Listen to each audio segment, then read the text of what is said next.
good to be on the Invincible. That was lit. This man right here is a bad man. We can do some damage on some churros down there. Yeah! Welcome back to Invincible, the show where we tell the stories of the plays, the players, and the pursuit of becoming invincible both on and off the field. My name is Vince Wolfram, and if you have any leftover preseason hype, let it go. The predictions, let them fly. It's a new slate of college football because if I hear anyone say anything about the preseason anymore, I'm shutting it down. 3 of the top 4 teams in the preseason AP Top 25 are completely out of the poll going into Week 7 after an insane Week 6 of college football. The 3:30 Eastern, 2:30 Central slate, Kanyen, was quite full of tons of great games. Yeah, it ended up being a beautiful day of college football. It's one of those days where you're looking at the college football slate, you're like, it doesn't look that good, because there's not that many ranked-on-ranked matchups. But you have some underdogs that said they were the voice of reason, and they wanted to make some noise on Saturday, and they did. And I think we're going to talk about the 2 big ones up here coming soon. But, yeah, what a day of college football, and another beautiful Saturday, another beautiful stop at Dutch Bros, because you must stop at Dutch Bros every single Saturday. I don't know how you guys aren't on the Dutch Bros wave yet. If you aren't on it, get the Golden Eagle. It's the best coffee you can get in America, in my opinion, humbly, respectfully. That's all I got. Come on. No, a fantastic week of college football, and we'll start in the great state of Florida. Miami is the state champions of Florida at this point. They've beaten USF, they've beaten FSU, and they've beaten Florida. Florida State at home, number 18, Florida State. Miami comes to town, the number 3 ranked team in the country. Miami makes it happen 28-22. 28 straight points from the Canes. They outscored FSU 28-3 in the first 3 quarters. I thought Carson Beck was solid all game. 20 for 27, 241 yards and 4 touchdown passes, 2 of which were to Malachi Toney, the other 2 to CJ Daniels. Malachi Toney, the freshman, has been putting on a show so far this year. Just hard to tackle due to his speed, his quickness, his ability to break down defenders and beat them. And Carson Beck was able to find him. CJ Daniels, a huge weapon on the outside too.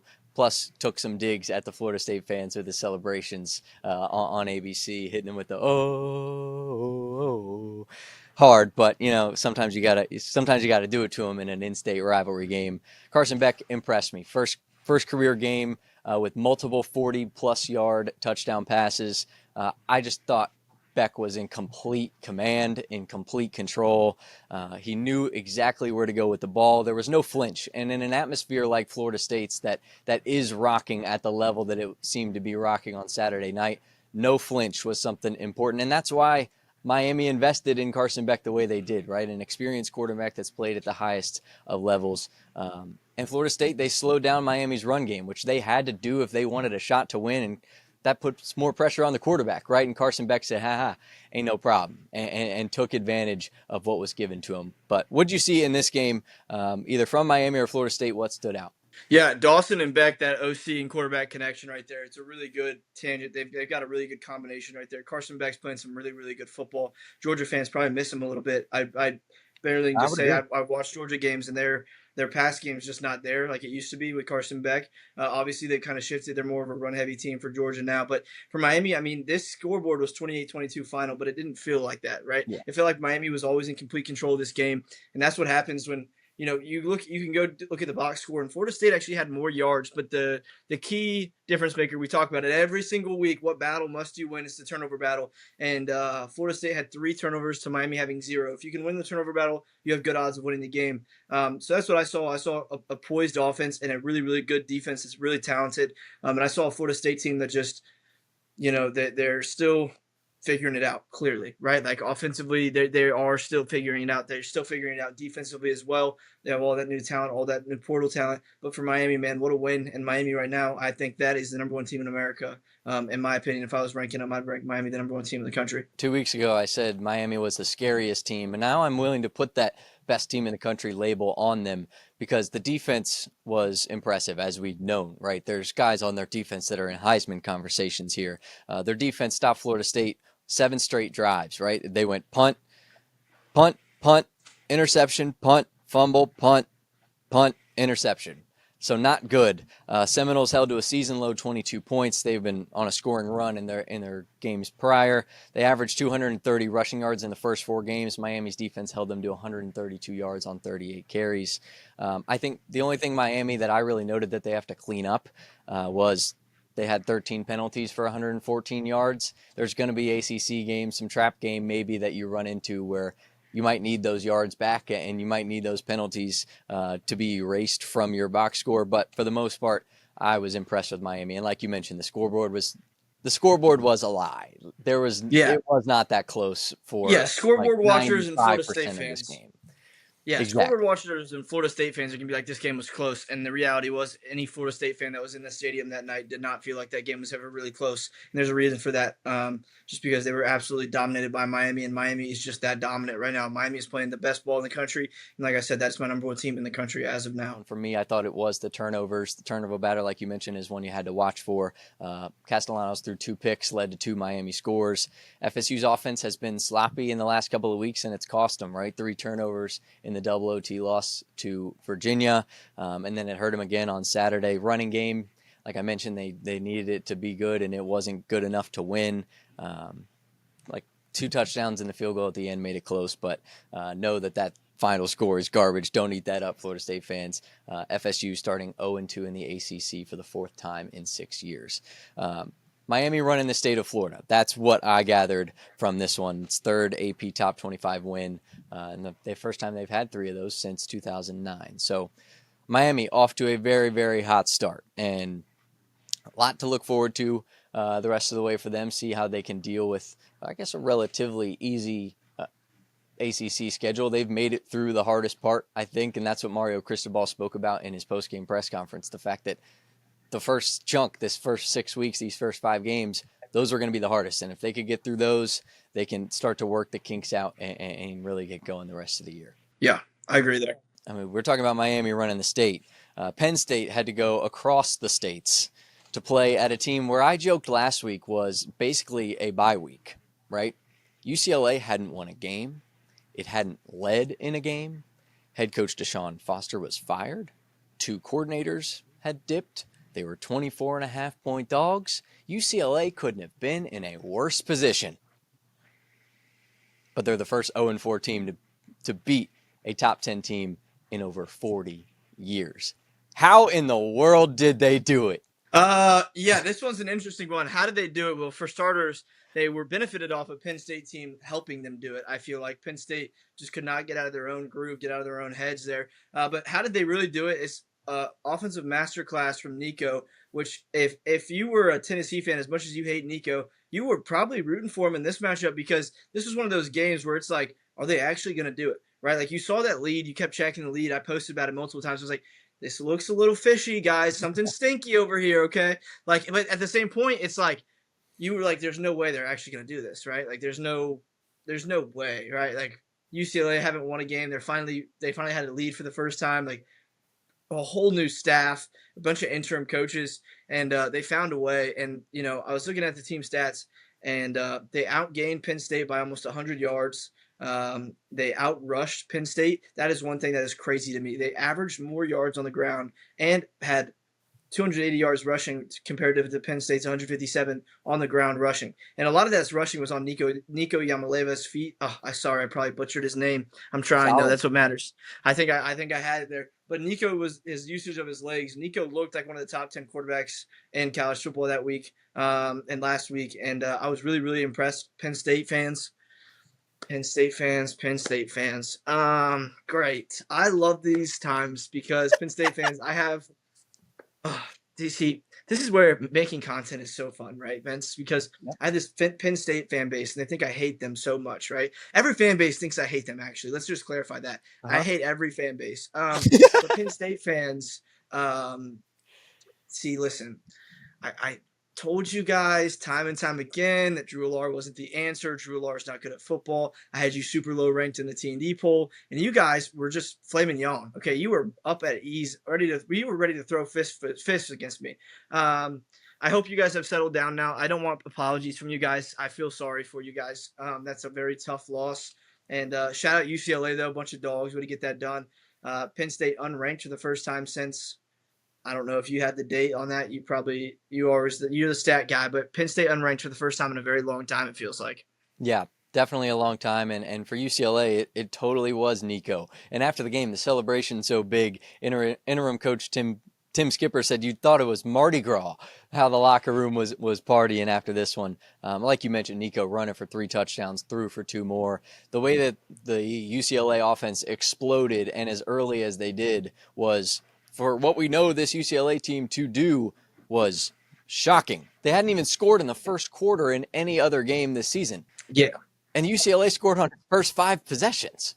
Like, this was unheard of. No one could have predicted this from UCLA. For Nico, it was his best game easily in his new threads. The Bruins' top rusher, too, with 16 carries for 128 yards. And the tight ends coach, right, Jerry Neuheisel, he was calling the plays. Penn State's defensive coordinator, Jim Knowles, is a pretty renowned guy. But, I mean, Jerry took it to him. The Beach Boy took it to him. UCLA, 446 yards total offense to 357 for Penn State. They outrushed the Nittany Lions. They went 10 of 16 on third downs. They did everything they needed to do. And even at the end of the game, like, Penn State had chances to tie the ball game. Yeah. That was the most impressive part, is UCLA had dominated to this point, and Penn State felt like they were on the ropes. And at the end of the day, they had a shot. But at the end of the game, they managed to find a way to blow it. Yeah. I don't think much more needs to be said on this one. Penn State fans, I'm sorry, guys. That's a really hard loss. And I don't know if that shoots their college football playoff hopes, because it's still a 12 team. Anything can happen. There's still a lot of football left to be played. But in terms of hope for the fan base, that was definitely a shot in the foot for them. Streak of 34 straight wins against unranked opponents over for Penn State. A lot of worry there. The seat is hot for James Franklin, according to Penn State fans. But I don't think their chances are over. They got to do big things to make a run at the college football playoff, meaning beat Ohio State, basically, and Indiana, teams like that. They got to do that to make it. But there's still a chance. Now, let's head down. We're going back to the state of Florida. We were there, and then we went across the country. Now we're going back. I'm going to let you just take the reins on this one, but I am going to start Texas, number 9 Texas, at Florida in the Swamp. Final goes 29-21 there. And just before you get into Texas, I do want to mention, I was surprised. DJ Lagway and Dallas Wilson are nice. We've been waiting for Dallas Wilson to be inputted back into this Florida lineup. He got hurt in April, I think, was wearing the boot on his foot. Came back, and in this one, he was turning up. Lagway threw for a season-high 289 yards, 2 touchdowns, both of which went to Dallas Wilson, making his college debut as a true freshman. Lagway looked better, I thought, than he did in their first 4 games by a lot, and I think it was because of Wilson. The Tampa kid showed super speed, great hands, and he was by far the most physical receiver on that side of the ball for the Gators. Had the 55-yard touchdown late in the third quarter. Super impressive. 6 catches, 111 yards. Best debut for a freshman receiver in the history of Florida football. Just wanted to note that because I was really, really impressed by those 2 guys. Yeah, Florida had an impressive day. DJ Lagway and Wilson, like you said, that combo was really lethal and not something Texas was clearly expecting defensively from PK and that staff. What a win for Florida. They outgained Texas by over 100 yards. Turnover battle was even. Texas was just 3 for 11 on third down. You can't go 3 for 11 on third down and win games on the road, whereas Florida was 7 for 14. They had 6 more first downs. See, my problem with this game for Texas fans, I hope you guys still listen to me or appreciate what I have to say, though I did graduate from Auburn now. See, this was an uninspired brand of football from Texas. Their offensive line got demolished. Their running backs got demolished. 2 yards per carry. If Texas went to at Ohio State and averaged 4.5, almost 5 yards a carry. Where was that offensive line at? This was a team that just looks like they just gave up in the trenches, offensively and defensively. They got bullied in the trenches, and if you don't win in the trenches, you don't win the trench warfare, you lose the battle. I was really disappointed. Sark and staff, they've got to really figure out what's wrong with Texas because Also, penalties. I think Texas consistently always has more penalties than the other team. This is an undisciplined, lackluster brand of football Texas is playing right now. And I don't know what the answer is. And I'm not going to say it's benching Arch Manning because I don't ever believe in benching a quarterback. I don't think that solves your problems A1 quickly like people like to think. But there's a massive problem with Texas right now. And between Arch, between that offensive line, between that running back unit, between that whole Texas offense, something's not clicking and Texas has got to figure it out quick or their season is far from over, right? Like there's still plenty of ground to make up. They go play a top 5 OU team this week, right? So there's plenty of ground to be made up. But Texas has got to figure it out quick, and I mean quick, because if they don't figure it out, they're going to go into the Red River this weekend, and they're going to get demolished if they play the way they played against Florida. Glaring thing for Texas for me was very little consistency. And similar to Penn State, they had a shot at the end of the game to win it. The penalty gives them new life at the end, but an incompletion, 2 sacks of Arch Manning, the helmet coming off the backup quarterback came in for the one play and made something shake there. But I thought Arch felt hurried. He felt harassed kind of all game. I think credit to Florida's defensive line on that one. They did dominate in the trenches. The Texas O-line really didn't have answers, 6 sacks for the game.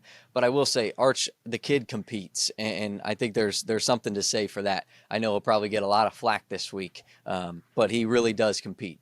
Remind you, like, they were down 22-7, and they came all the way back to make this a game. And I did think there was missed opportunities in the pass game, but I think that was mainly due to the pressure that Florida was applying.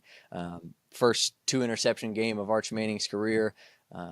But Texas, I just thought it was a line of scrimmage kind of game, and they're going to have to find a way to fix it. I don't know what it is, but if they want to get to the expectation that they hoped for when the season first started, they gotta find something to change. What do you think? Like, what do you think the overall vibe is for this locker room going into next week? Because they don't have much time to sulk about this one. They got to turn it around and fast. I think the locker room will be there. My question, though, is if you had to ask Texas a question, it's like, what does this brand of football that they're displaying want to be remembered as? Like last year, the past few years for Texas, it's a big, physical, tough team. And right now, they don't look like that big, bad, physical, tough team. So if that's not something they want to get remembered by, I don't know, right? It's like, what legacy do you want to leave? Texas can still easily flip this season around. They've got a lot of leaders in that locker room. Michael Taft, and I'm sure is going to be preaching to the choir about how Texas needs to show up this week. But that offensive line, a leader needs to step up, and a leader needs to step up quickly because that O-line looked really, really bad. And if that's what the O-line looks for the rest of the year for Texas, then they're in a rebuild year. They are starting 4 new guys at offensive line, which is always really hard. That's a lack of chemistry. You know how you know ball, or you know how I think about football, and returning starters on offensive line is one of the biggest things I do when I do my preseason rankings. If you return a lot of offensive linemen, I'm usually pretty high up on you. Now, Texas returned only 1 guy on their offensive line, but they have a unit of talent. So it's not like there's not talent there. It's just they need to gel. They need to mold together. If there is a message, I think the message for Michael Taft and what they're going to go is everything they want is still right in front of them. They just have to go get it. I'd be doing myself a discredit if I don't shout out Florida one more time, because what Florida did to Texas, they were so due. I had it as one of my takes. I don't think I need to explain what a take is to you guys, but I might have to.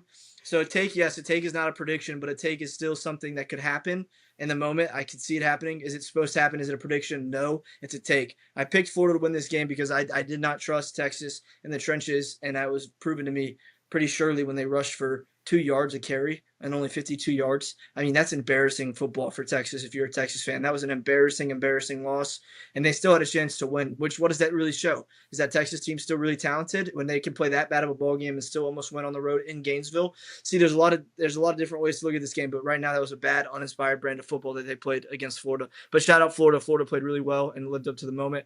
Billy Napier finally got himself a win. They were so due for that. They needed that win more than – let's be honest. Florida needed that win more than Texas needed that win. So sometimes that it's just the way the cookie crumbles. But Texas has got to rebound, and Florida, what a win! Perfect time for a wake-up call for Texas, I'll say, because there's like you mentioned, their season far from over. Plus, you have plenty of chances to get back in the win column against really good teams. Florida absolutely needed this one. The heater on Billy Napier's seat gets cooler just a little bit, I think, with this win at home. And for Lagway, I'm sure having a receiver like Wilson is a massive sigh of relief, because their defense, we know what it is. We've been excited to see their defense in action, but their offense has been a brutal watch, just a brutal watch. But Wilson, being, Lagway called him a specimen, being a specimen, I think really gave Lagway some freedom. Felt like he could get loose a little bit. Plus, I think they had that it's us against the world kind of mentality, having dropped 3 games already. 457 yards of total offense, 50% on third down, 10 more minutes of possession. That'll win you a game, especially when your pass rush plays up to par like Florida's did yesterday. Let's stay in the SEC, though. Another one where College Game Day was Theo Vaughn. I just want to say this. If I could have been in the room when Theo Vaughn was prepping for College Game Day, I would have loved to just have been a fly on the wall. I want to see what that preparation looked like, because he came with some Timothy Chalamet-esque kind of swagger on game day. He had some stats, he had some stuff to back it, he had some references. It was like, Theo, ball knower Theo. Yeah, Theo's great, dude. I don't know how people don't appreciate Theo more. Talk about Bama Vandy.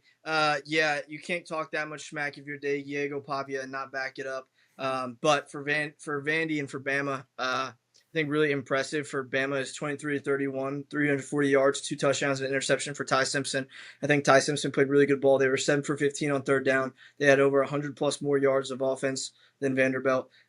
They won the turnover battle. Alabama only had 1, Vandy had 2, and they averaged 3.8 yards a carry.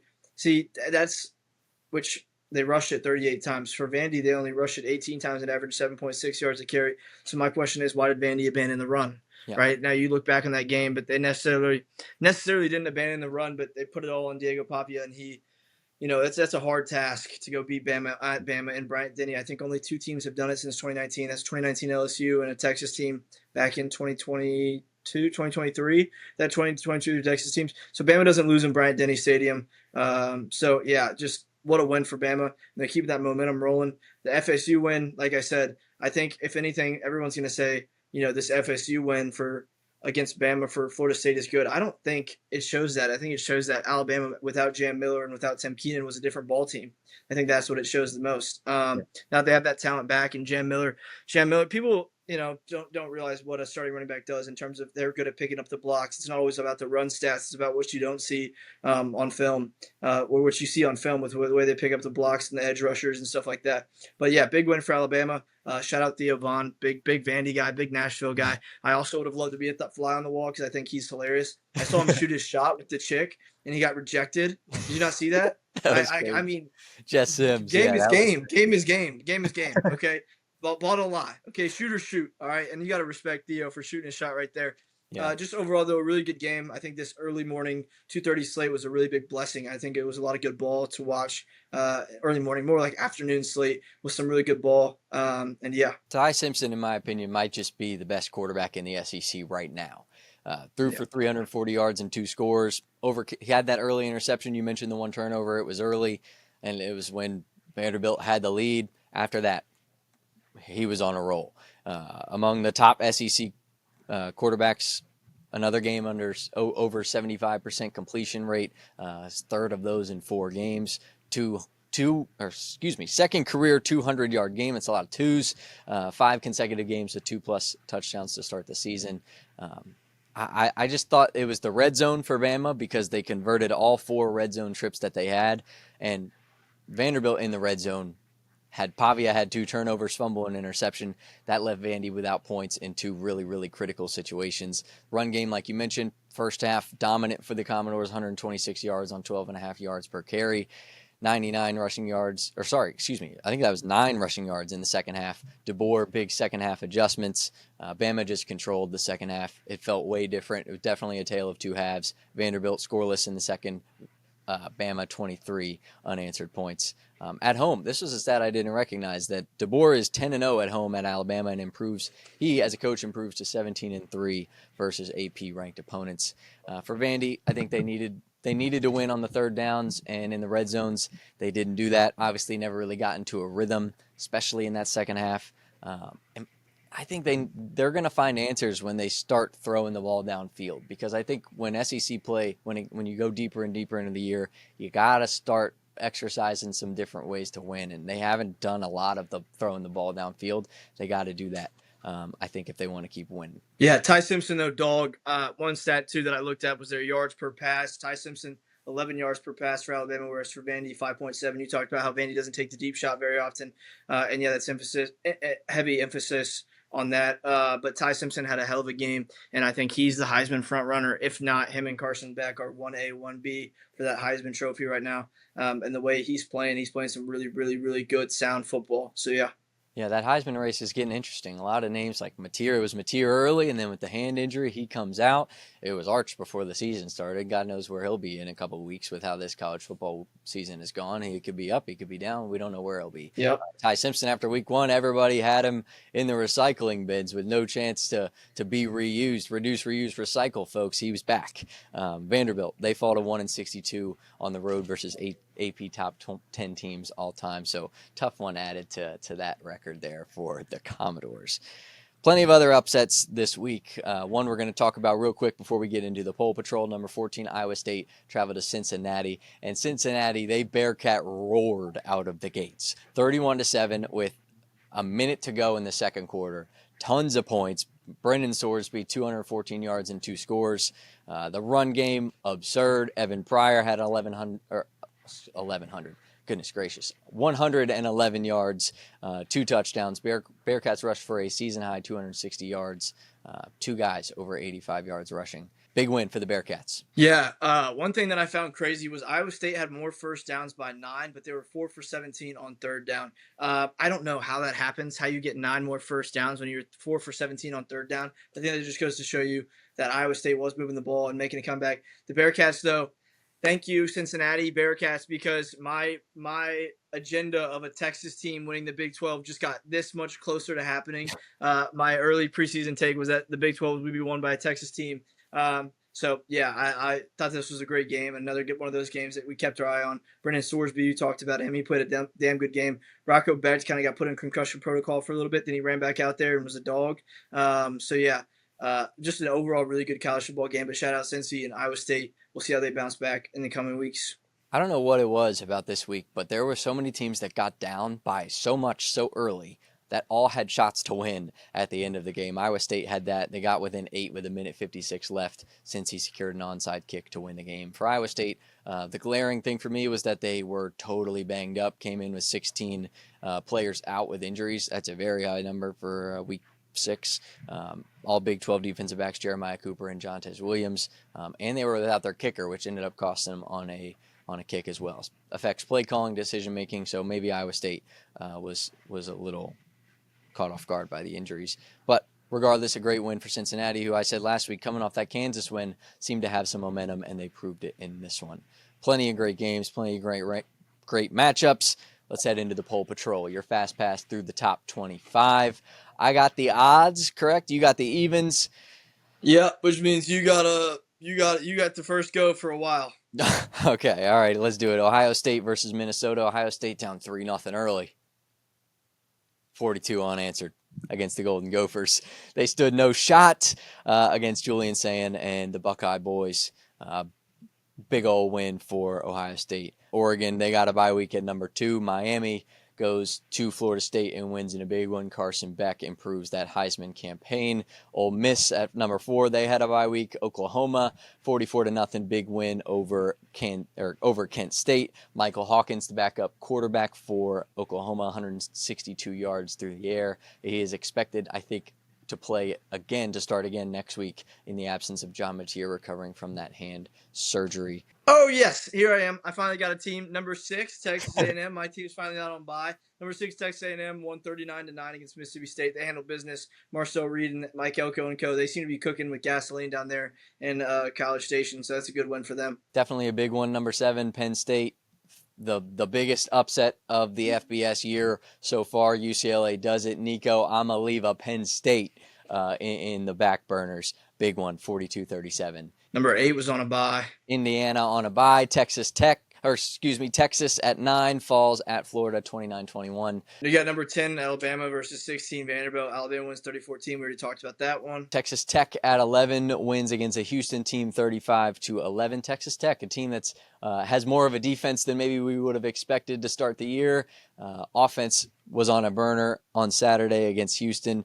Morton threw for 345 yards. Jacoby Williams ran for over 100. Big one on the ground for him.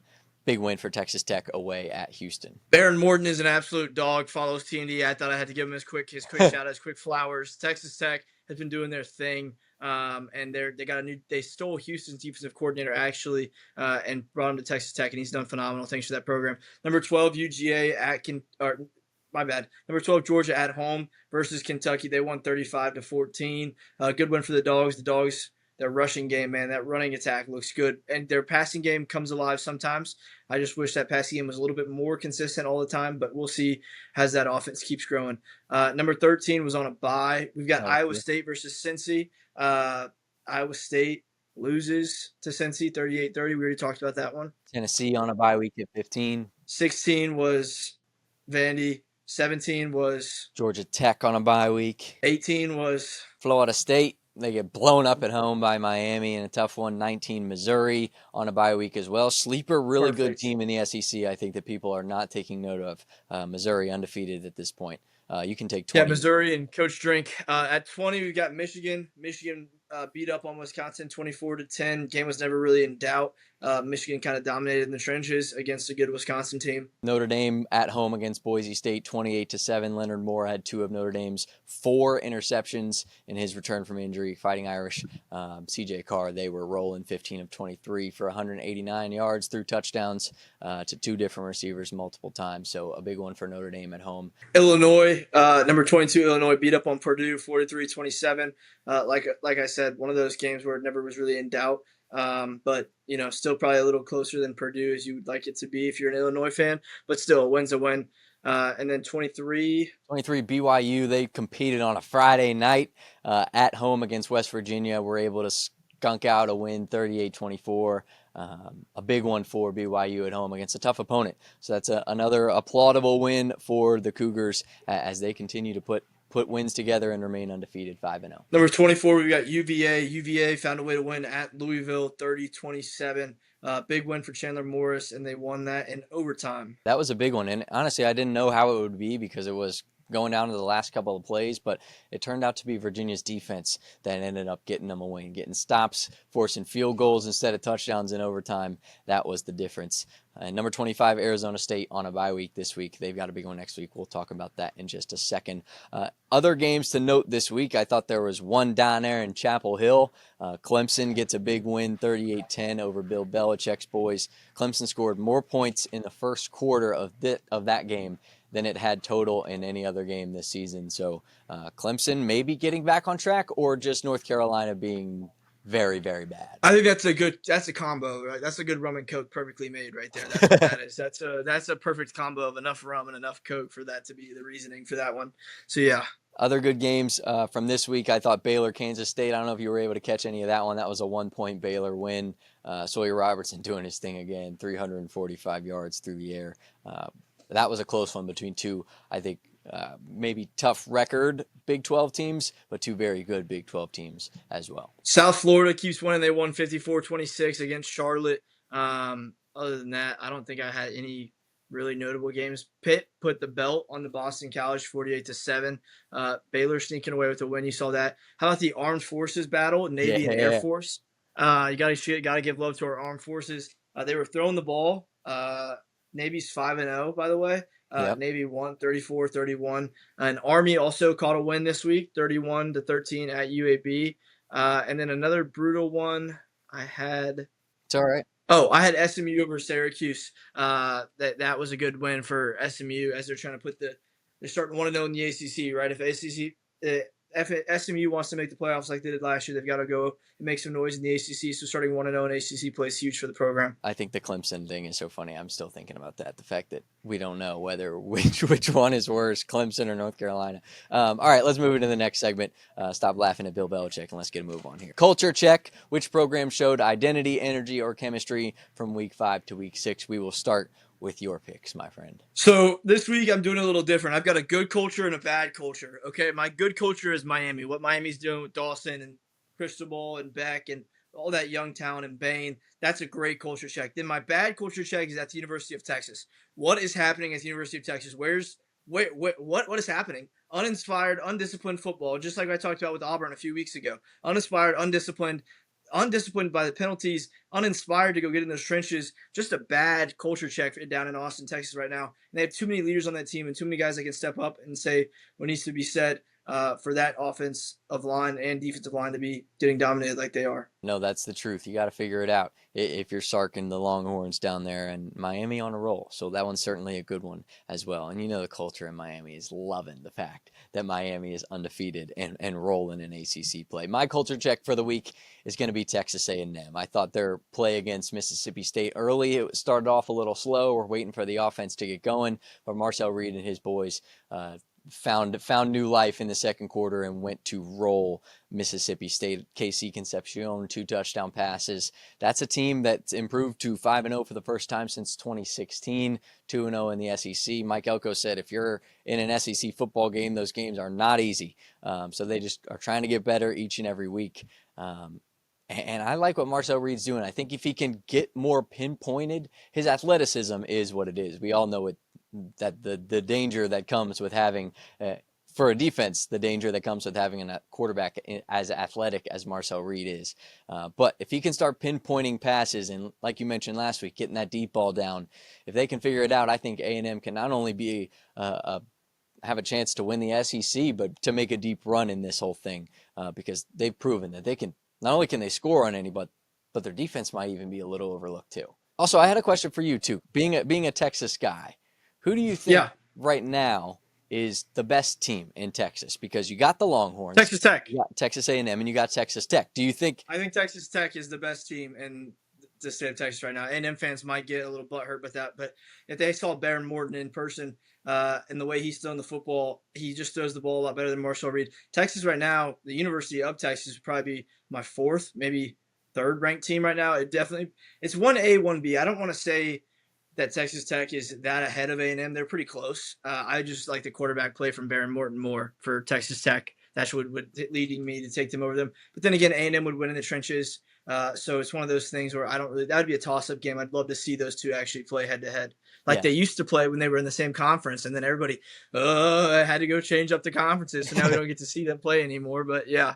That's also another stat I'll get to in a second after I talk about Texas Tech here for a second. The Red Raiders, they have won their first 5 games since opening the 2013 season, 7-0, 8th 5-0 start in school history. Red Raiders off to a red-hot start. I would love to know the stats on the teams that have to travel from coast to coast for a game in the conference, because like with Penn State, UCLA being one, you can think about the USCs coming to the East Coast. So all those games in the time that the West Coast and the East Coast have been combined through the Big Ten, I would love to know what the record is when those teams have to go yay far and yay far back to see how much of an impact it makes, because it's realistically it's unfair to these players that they have to travel halfway across the world to go play a football game in their conference. It's kind of nuts. Yeah, and the time zone changes. Like zone changes mess with us. Imagine how they mess with the player. Like, I don't know. Even Texas going to Florida,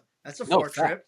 That's a far trip too. So it's like, those players got to go play on a different time zone they're not used to playing on. It's just I think conference realignment was needed in college football, but I think maybe we might have overdone it, overcooked it a little bit. But at the end of the day, you can't control everything. What happens. So you just got to kind of go with the tides. And it has given us a phenomenal product. We can't say conference realignment hasn't given us a great product. But yeah, I would love to see those stats too. You're probably right on the terms of the teams that travel often probably lose those games.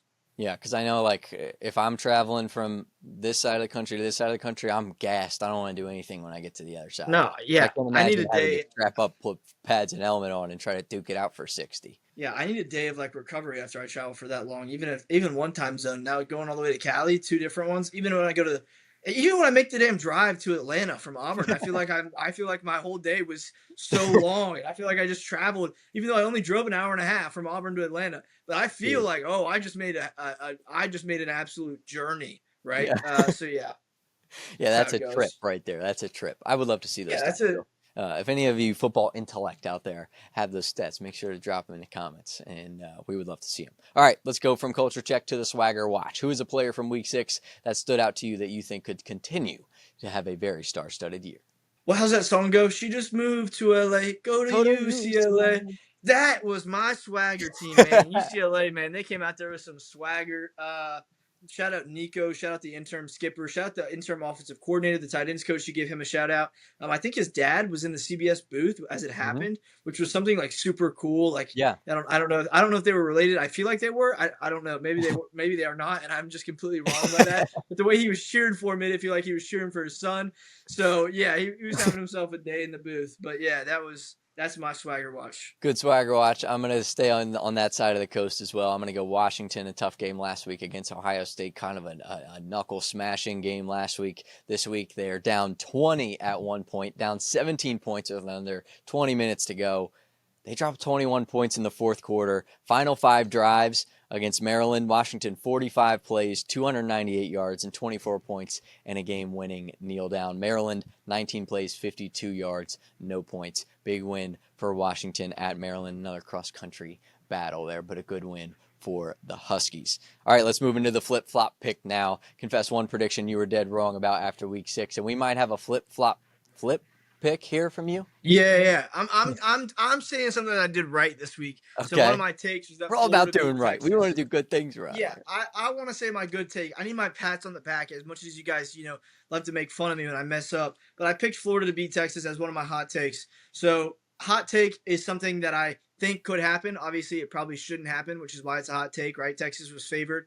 But it's one of those things where if I don't put a hot take out there in terms to go to 0-6, right? I want to hit on a few of them. I only put 3 out this week, and one of them happened to be Florida. So I think I went 33.33333% on my success rate this week. But if you can go 33%, that would make me a damn good 3-point shooter in the NBA. So I'll take that all day. Come on, hey, San Antonio Spurs down the road from you. Hey, Don't dial me up. Don't dial me up for no. I can't shoot a basketball to save my life, Vince. Don't worry. They got enough guards anyway. They did well in the Yeah, draft. they don't need me. Don't put me in that. Don't put me in that nonsense. Not yet. Just wait. Basketball season starts in a month. All right.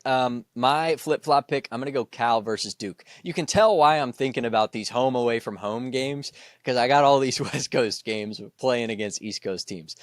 This one so far from home. Duke, 24 points in the second quarter. They were trailing 14-0 midway through the first quarter. When I went to sleep, I woke up, saw Duke had won because Mensah had engineered 4 consecutive scoring drives, give Duke control. He passed for 265 yards and 2 touchdowns, helping the Blue Devils rally to beat Cal 45-21 late Saturday night. So a good one for the Dukies, proving themselves. They're kind of a weird team because they beat teams, they don't beat teams, they're in, they're down early. They're still figuring it out. And they'll have a handful more chances to do so in ACC play, as will these teams playing against each other in Week 7. Let's take a look at the best games on the schedule for Week 7.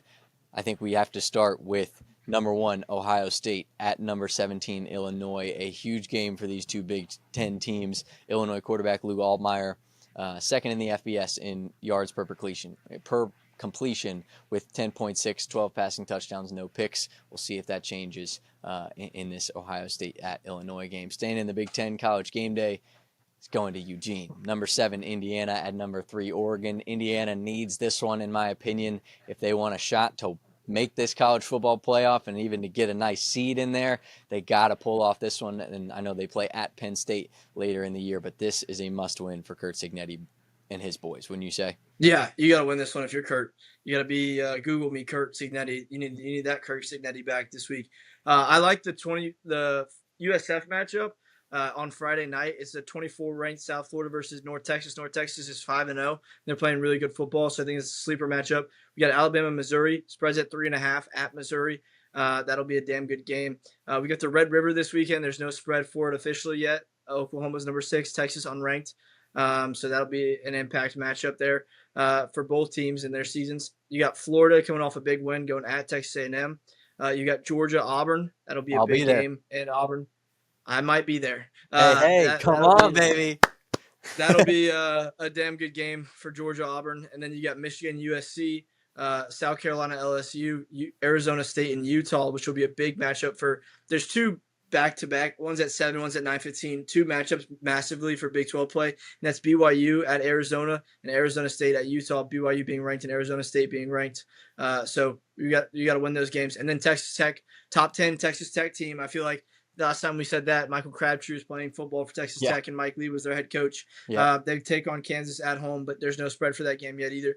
See, Vince, we do this podcast so quickly and recap these people so quickly that we don't even let Vegas catch up to next week before we record and we start talking about last week. We don't even let them catch up to next week yet. We're already on it. We're already here. We're both fans of the movie Cars, and you can tell because of the speed that we violently race through these episodes with. Honestly, my game of the week next week might be Florida at A&M, simply because I was very pleasantly surprised by the offense of Florida and just how much energy they brought. Curious what they can do on the road against the Texas A&M defense and what that Texas A&M offense can do against that Florida defense that we've been impressed by to this point. I think that'll be a good one, and I think a sleeper one, NC State at Notre Dame. I know Notre Dame is in the AP poll considered the best 2-loss team in the country, but you really never know what'll happen in a game like that with NC State. So a lot of good games this weekend. Plenty of good SEC matchups. The Big Ten is lit on fire. I think we're in for another fantastic weekend of football, wouldn't you say? Yeah, I think it'll be a great weekend. Hopefully I can get out to Georgia Auburn game and get to experience that because they're retiring Cam Newton's jersey. That's probably my game of the week right now is Georgia Auburn because that's a game-changing, momentum-changing win for Auburn if they can find a way to win that game. And Kirby Smart, he's playing in Jordan Hare. So he gets another Jordan Hare matchup. And, we'll see how that goes for Gunnar Stockton and co. Your post with the Auburn versus the bye week gave me and my family a good laugh in the car. We were driving somewhere and we saw the bye week beats Auburn, which if you're an Auburn fan out there listening, you know exactly the feeling. You're still beat up from last week, having to suffer through a bye week this week. So A+ to you on your meme game there, gang. I appreciate you. I try to make you guys laugh through the memes. I think memes are one of the best ways to communicate with humans. If more people communicated through memes, I think the world would be a better place. I fully believe that. All right, I'm gonna. That's my take for the day. Yeah, I was about to say the comment section of this post right now. Make it all memes. We want to see the memes. Drop the memes. Explain your week in college football in memes in the comment section of this post right now. We want to see it. Let's light it up. Let's have some fun. Make us laugh with this comment section on this fantastic episode of Invincible. Yep. Well, I think that's all we got, folks. We usually do this cool little outro and stuff. I don't have anything today. Go Auburn, I guess. War Eagle. Honestly, been a pleasure. Been great recording this. It was an honor, as always. Vince got me on here a little earlier today because I told him, hey, we record now or never type of text to Vince. And we got it done so you guys can still get the content on your Monday afternoon. So, yeah, been an honor, been a pleasure. Thanks for having me, Vince. Absolutely. Hey, and I want to give you some credit too, because Saturdays, you know this guy. Saturdays are work time from Dutch Bros in the AM all the way until the PM games come around. And you were able to watch some ball last night. Props to you on that. You took a Sunday nap. We love that. I mean, you're off to a fantastic start for week 7, and we appreciate you jumping on, giving us all things college football. So you guys know what to do. Make sure to like, subscribe, comment for more, and make sure to follow us on social media, because if you don't and you're not seeing the great stuff we're putting out there, you're living under a rock. Anything else before we jump off this episode of Invincible covering week 7? This means I love you or share love in sign language. I used to always do it. I'm going to do it more often. Share the love, be kind to somebody, be nice to somebody, make somebody's day, hold the door for that old lady at the grocery store. Because guess what? She might just want somebody to hold the door for her, and you could make her day by doing it. So be kind, be a good person, and be you, do you, baby. Yep. Don't be good, be great. Have a fantastic week. We will see you guys next week for a fantastic slate of games alongside Kanyen Sheerin. My name is Vince Wolfram, and this has been Invincible.